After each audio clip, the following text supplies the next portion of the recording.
Hello students, my name is Anil Chauhan and I hope कि आप सभी स्वस्थ होंगे। आज की इस वीडियो में हम पढ़ने वाले हैं क्लास 9 साइंस का एक बहुत ही इम्पॉर्टेंट चैप्टर जिसका नाम है मोशन। इस चैप्टर को मैंने दो पार्ट्स में डिवाइड किया है, पार्ट 1 एंड पार्ट 2। पार्ट 1 के अंदर हम पढ़ने वाले हैं कि मोशन क्या होता है, डिस्टेंस, डिस्प्लेसमेंट, स्पीड और वेलोसिटी। इस वीडियो को देखने के बाद मैं उम्मीद करता हूं कि आपके ये सभी टॉपिक पूरी तरह से क्लियर हो जाएंगे और मैं उम्मीद करता हूं कि आपको बहुत ही मज़ा आने वाला है। तो चलिए स्टार्ट करते हैं।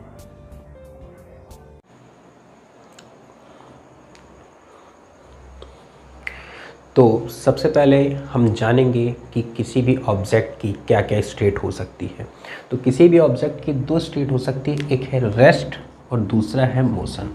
अब रेस्ट, किसी भी ऑब्जेक्ट को हम कब कहेंगे कि वो रेस्ट में है, ये चीज़ हम देखते हैं। A body is said to be in rest when its position does not change with respect to its surrounding. जब कोई भी ऑब्जेक्ट की जो पोजीशन है उसके सराउंडिंग के रिस्पेक्ट में अगर उसकी पोजीशन नहीं बदल रही है तो हम कह सकते हैं कि वो ऑब्जेक्ट रेस्ट में है। जैसे कि अगर मैं मान लूँ कि मैं अभी यहाँ पर खड़ा हूँ तो मेरी पोजीशन इस बोर्ड के रिस्पेक्ट में, इस कैमरे के रिस्पेक्ट में चेंज नहीं हो रही है, तो मैं कह सकता हूँ कि मैं रेस्ट में हूँ। तो इस पोजीशन को, इस स्टेट को हम क्या कहते हैं कि वो ऑब्जेक्ट रेस्ट में है। अब दूसरा स्टेट ऑफ एन ऑब्जेक्ट क्या हो सकता है, मोशन हो सकता है। मोशन क्या होगा, it is the state when an object change its position with respect to its surrounding. जब कोई भी ऑब्जेक्ट अपनी अवस्था को अपने सराउंडिंग के सापेक्ष में बदलता है तो उस स्थिति को हम कहते हैं कि वो पर्टिकुलर ऑब्जेक्ट मोशन में। जैसे मान लो कि अभी मैं यहाँ पर हूँ, मेरे रिस्पेक्ट में, इस बोर्ड के रिस्पेक्ट में मेरी पोजीशन ये है, लेकिन अब मैं चला तो अब मेरी पोजीशन जो है इस बोर्ड के रिस्पेक्ट में, बोर्ड के सापेक्ष में बदल गई है, तो मैं कह सकता हूँ कि मैं मोशन में था। तो इस अवस्था को हम कहते हैं कि मोशन। अब मोशन कितने प्रकार के होते हैं? मोशन तीन तरह के होंगे, linear motion, circular motion, oscillatory motion. Linear motion वो होता है जब कोई भी ऑब्जेक्ट एक स्ट्रेट पाथ में ट्रेवल करता है, उस तरह के मोशन को हम कहते हैं लीनियर मोशन। सर्कुलेटरी मोशन वो होता है जब कोई भी ऑब्जेक्ट या कोई भी बॉडी एक सर्कुलर पाथ में ट्रैवल करता है, उस तरह के मोशन को हम कहते हैं सर्कुलेटरी मोशन। ऑसिलेटरी मोशन वो होता है कि जब कोई भी ऑब्जेक्ट अपने मीन पोजीशन पे टू एंड फ्रो होता है, आगे और पीछे ऑसिलेट करता है, उस तरह के मोशन को हम कहते हैं ऑसिलेटरी मोशन। अब बात करते हैं कुछ फिजिकल क्वांटिटी हम जानेंगे। फिजिकल क्वांटिटीज़ क्या होती है? It is a property of a material that can be measure. किसी भी मटेरियल की कोई भी प्रॉपर्टी जिसको हम मेज़र कर सकते हैं उसको हम कहते हैं फिजिकल क्वांटिटी। यहाँ पे कुछ फिजिकल क्वांटिटी हमारे पास दो तरह के होते हैं फिजिकल क्वांटिटी, एक होता है स्केलर क्वांटिटी और दूसरा होता है वेक्टर क्वांटिटी। स्केलर क्वांटिटी वो होते हैं, it is a physical quantity having only magnitude not direction.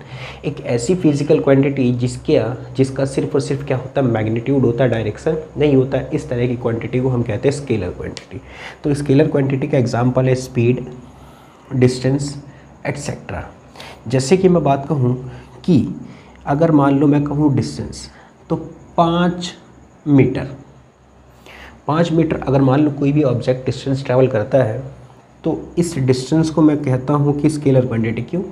क्योंकि ये 5 मीटर सिर्फ और सिर्फ वैल्यू को बता रहा है कि किसी भी ऑब्जेक्ट या किसी भी पर्टिकुलर थिंग की जो लेंथ है वो 5 मीटर है, किसी ने 5 मीटर का डिस्टेंस ट्रैवल किया है, उसकी डायरेक्शन नहीं बता रहा है कि ये जो स्पीड है, ये डिस्टेंस जो है ये किस डायरेक्शन में हो रही है।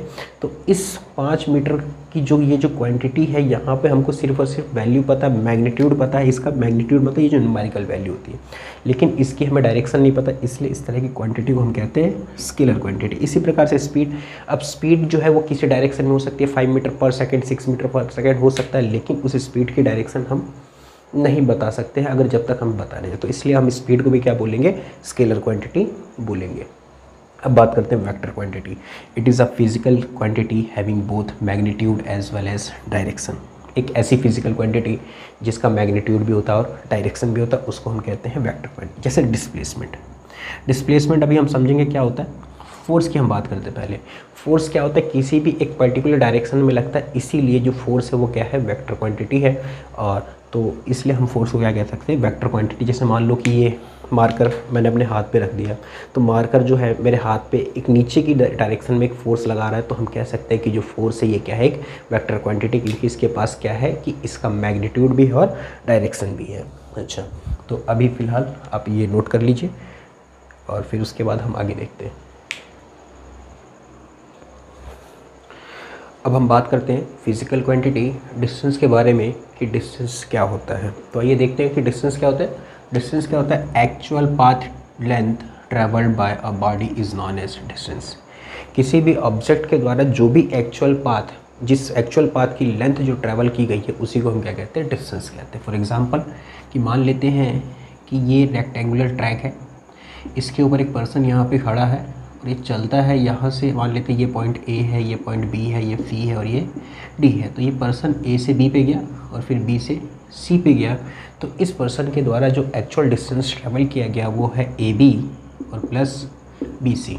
इसको हम कहते हैं डिस्टेंस। इसको हम क्या कहते हैं, डिस्टेंस। या फिर ज़रूरी नहीं है कि वो पाथ इसी तरीके से हो सकता है, वो रैंडम कुछ भी किसी भी तरह का पाथ हो सकता है, उसको हम क्या कह सकते हैं, डिस्टेंस है। मान लो कोई पर्सन यहाँ था ए पॉइंट पे और ए पॉइंट से चलते हुए वो कहाँ पर आ गया, यहाँ बी पॉइंट पे आ गया, तो भी इसको हम, ये जो एक्चुअल लेंथ है इस पाथ की, उसी को हम क्या कहेंगे, डिस्टेंस कहेंगे। तो ये तो बात हो गई डिस्टेंस की। तो हमने क्या देखा अभी यहाँ पे कि डिस्टेंस जो है वो किसी भी डायरेक्शन में हो रही है, उस वहाँ पे एक फिक्स डायरेक्शन नहीं है, इसीलिए हम डिस्टेंस को क्या कहते हैं, it is a scalar quantity. Distance क्या है, स्केलर क्वांटिटी है। और जो इसको हम मेज़र करते हैं, ऐसा unit of distance is metre, जिसको स्मॉल m से रिप्रेजेंट करते हैं। डिस्टेंस का जो ऐसा यूनिट है वो मीटर है। और distance can not be zero, और डिस्टेंस कभी भी जीरो नहीं हो सकता, वहाँ पर कुछ ना कुछ उस डिस्टेंस की वैल्यू आएगी। तो जैसा कि यहाँ पर हमें देखें, एक यहाँ पे एक लाइन है, इस पे कुछ लेंथ मार्क किया गया कि मान लेते हैं कि कोई ऑब्जेक्ट है वो ए पॉइंट पर है, ये 10-10 किलोमीटर का यहाँ पे गैप दिया हुआ है। वो पर्सन मान लेते हैं ए पॉइंट पे है, ए से पहले वो बी पे जाता है, ए से इस पाथ को ट्रैवल करते हुए इस पाथ से वो बी पे जाता है, और बी से मान लेते हैं वो सी पे आता है, बी से सी पे आता है और सी से डी पे आता है। तो अगर मैं बात करूं कि वो पर्सन ए से बी पे गया, बी से सी पे आया, सी से डी पे आया, तो यहाँ पे जो इस पर्सन ने जो भी डिस्टेंस ट्रैवल किया है वो ए बी है, फिर बी सी है, फिर सी डी है।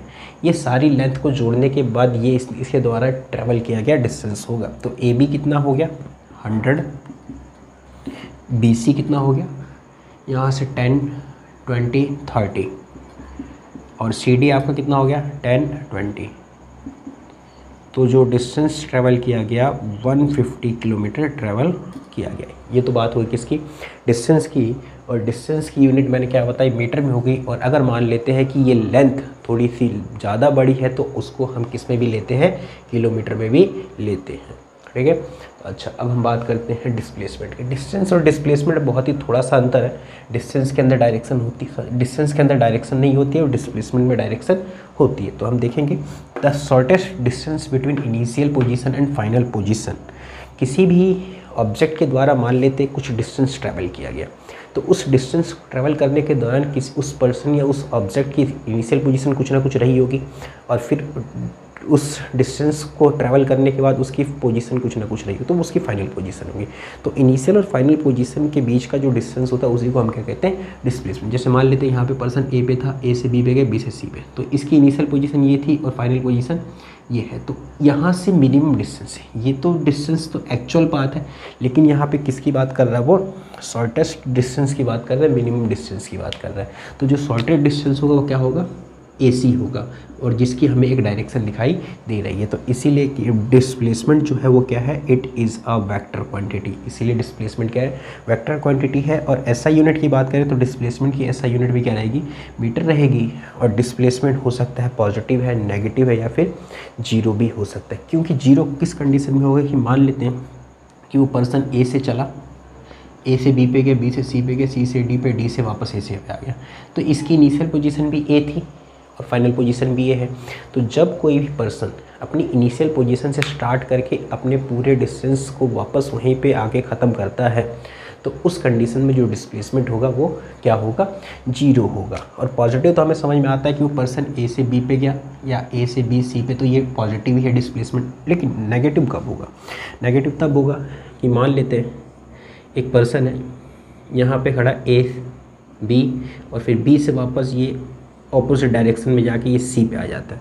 पहले ए से बी पे गया और फिर बी से ए पे आया और ए से सी पे आया, तो इनिशियल पोजीशन उस पर्सन की ए थी और फाइनल पोजीशन सी है।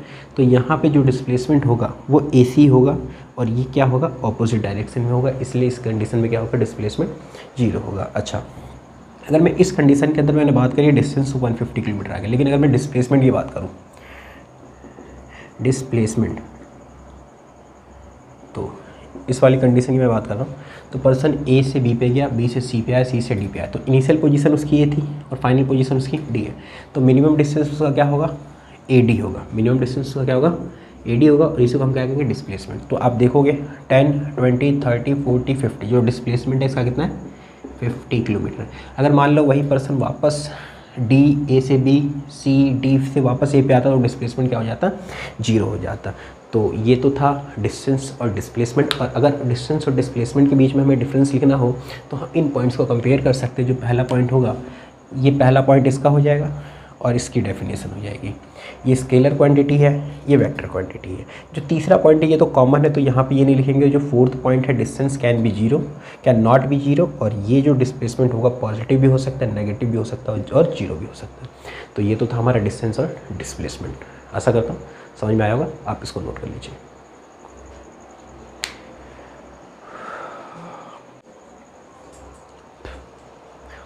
अब हम बात करते हैं स्पीड की। स्पीड क्या होता है, the distance travel by a body per unit time. किसी भी ऑब्जेक्ट या किसी भी बॉडी के द्वारा पर यूनिट टाइम में जितना भी डिस्टेंस ट्रेवल किया जाता है उसको हम क्या कहते हैं, स्पीड कहते हैं। तो speed is equal to distance upon time. और हमने जैसा कि पढ़ा कि स्पीड की कोई भी डायरेक्शन नहीं होती, इसलिए क्या है, स्पीड एक स्केलर क्वांटिटी है। अगर मैं एसआई यूनिट की बात करूं तो एसआई यूनिट जो होती है वो स्पीड की क्या होती है, देखते हैं।